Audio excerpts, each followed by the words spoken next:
1899년 9월 10일 바르샤바의 근처 작은 마을에서 한 남자아이가 있었습니다. 그는 가난한 유태인 가정에서 태어났어요. 그런데 어렸을 때부터 달만 보면 정신 착란을 일으키는 루나티즘 증상을 보였다고 해요.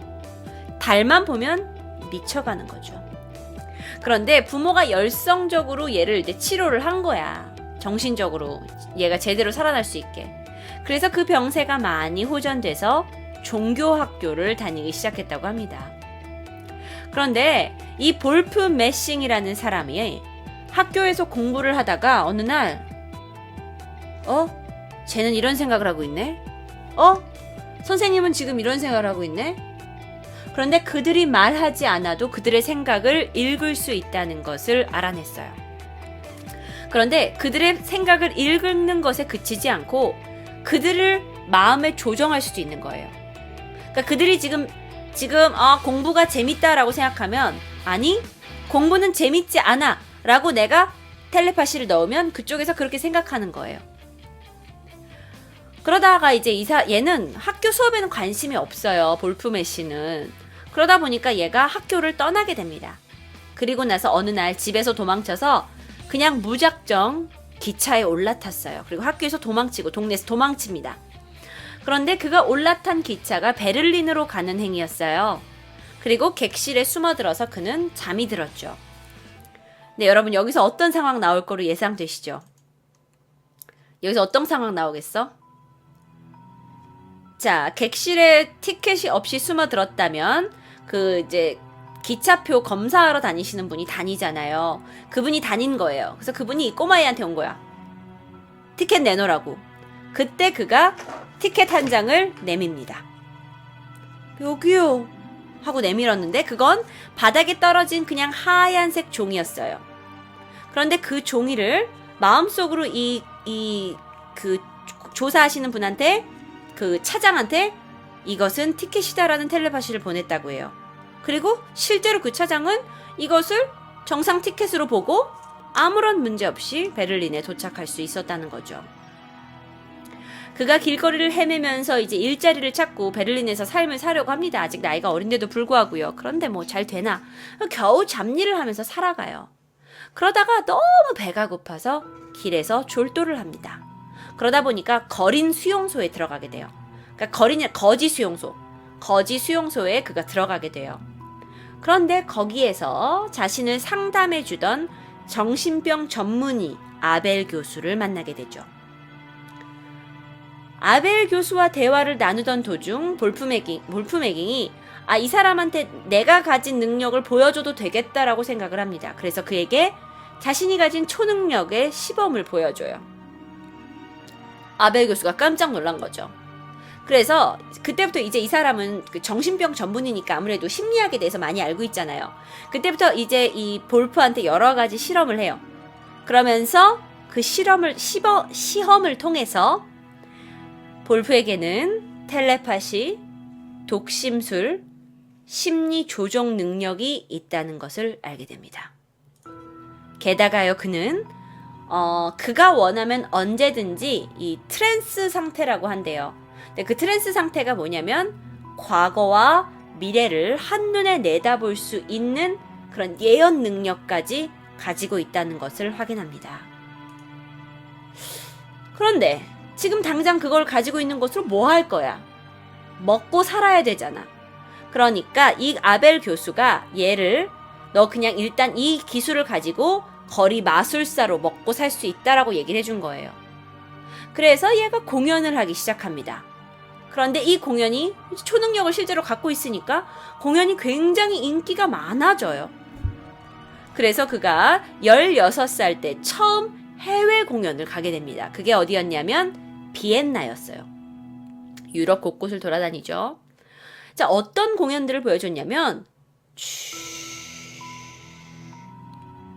당신 아버지가 작년에 돌아가셨네요. 10년 전에 결혼을 했는데 딸이 먼저 죽었죠? 이런 식으로요. 자기가 여러 군데를 돌아다니면서 새롭게 만나는 관객들의 과거를 정확하게 맞추는 거예요. 그런데 뿐만 아니라 여러 가지 공연도 보여줍니다. 날카로운 못이 있어요. 이 날카로운 못으로 자신의 목과 가슴을 뚫어요. 그런 차력 묘기도 보여주면서 이제 그 명성이 유럽 곳곳에 퍼지기 시작했죠. 그러다가 1937년 고향 폴란드로 돌아옵니다. 중간에 비엔나에 들려서 아인슈타인 있죠? 아인슈타인도 만났다고 해요. 그리고 그 미국의 심리학자인 프로이드도 만났다고 하고, 그러니까 유명한 사람들을 많이 만났어요. 실존했던 사람이고. 자, 그가 폴란드로 돌아옵니다. 그는 가난한 유태인 자식이었어요. 그런데 1937년 자신이 공연을 하던 중에 예언 공연을 막 하다가 한 사람이 질문이 있습니다. 요즘 히틀러에 대한 말이 많은데 독일의 히틀러가 앞으로 어떻게 할 것 같아요? 라고 물어본 거예요. 히틀러가 누군지 알죠, 여러분? 이 사람이죠. 아돌프 히틀러가 누군지 여러분 다 아실 거예요. 그래요. 그것까지 제가 뭐 설명할 필요는 없겠죠. 자, 그래서 아돌프 히틀러에 대해서 묻자 이 사람은 그냥 내 관객이 묻는 거라고 생각을 하고 이제 다시 트랜스 상태에 들어갑니다. 그러면서 이렇게 얘기를 하죠. 아, 독일이 곧 그 전쟁을 일으키겠네요. 러시아를 공격하게 되지만 좋은 결과를 얻진 못할 것 같습니다. 라고 예언을 하는 거야. 그런데 이 사람이 워낙 유명한 사람이다 보니까 이렇게 공연에서 예언을 한 게 히틀러한테 들어간 거예요. 게다가 유태인이잖아. 아돌프 히틀러는 유태인을 학살하는 사람으로 유명한 사람이잖아요. 그래서 아돌프가 엄청 열이 받았어요. 그래서 현상금을 엄청나게 걸고 생포하던지 죽여버려라 라고 명령을 합니다. 잔인한 사람이었으니까요. 그렇게 그는 그때부터 숨어 살기 시작합니다. 그런데 1939년 독일군이 폴란드를 점령해요. 그런데 그가 고향 바르샤바에 이렇게 숨어 살다가 이제 자기 동네 폴란드 쪽까지도 얘 얼굴이 걸린 현상 수배 전단이 막 살포되는 거야. 그래가지고 숨어 살다가 결국에는 체포됩니다. 경찰서로 끌려갔어요. 심하게 맞아요. 경찰 싫어하니까 아돌프 히틀러가 잡으라고 했으니까. 그런데 그는 이때 자신의 능력을 발휘하는 거죠. 텔레파시가 있잖아요. 그래서 텔레파시로 경찰관들의 마음을 조종해서 그들을 감방에 가두고 탈출합니다. 자, 탈출했는데 어디로 가야 돼? 러시아로 가요. 그래서 러시아로 도주를 합니다. 아까 자기 예언에서 그랬잖아요. 독일이 전쟁을 일으키는데 러시아한테 이길 수 있을지 모르겠다. 러시아로 도주를 합니다. 근데 어떻게 도주를 했냐? 러시아 병사한테 자기 현상수배에 걸린 전단지 보여주는 거야.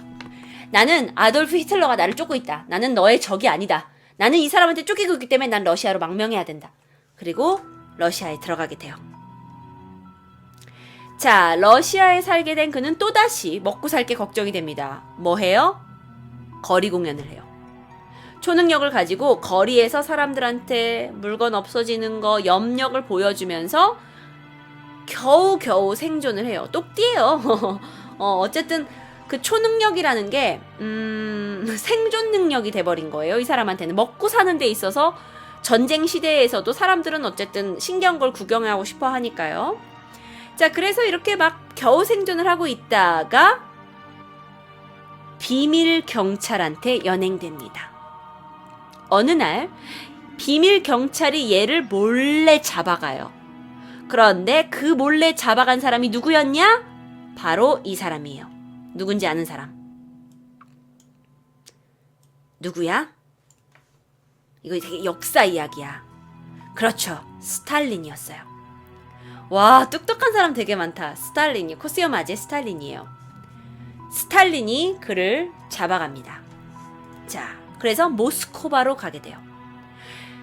자, 스탈린이 의심해요. 야, 네가 초능력 좀 있다면서? 그럼 어디 한번 증명해봐봐. 네가 지금 모스크바 중앙은행에 가서 러시아 돈 10만 루브르를 가져와봐. 그러면 내가 네 초능력 믿어줄게 라고 합니다. 아니 그럼 어떡해. 이거 안 하면 죽게 생겼잖아. 그래서 비밀 경찰들이 지켜보는 가운데 모스코바 은행에 들어가요. 그리고 은행원에게 수표를 내밉니다. 그리고 큰 가방을 넘겨주죠. 그랬더니 무슨 일이 벌어졌냐?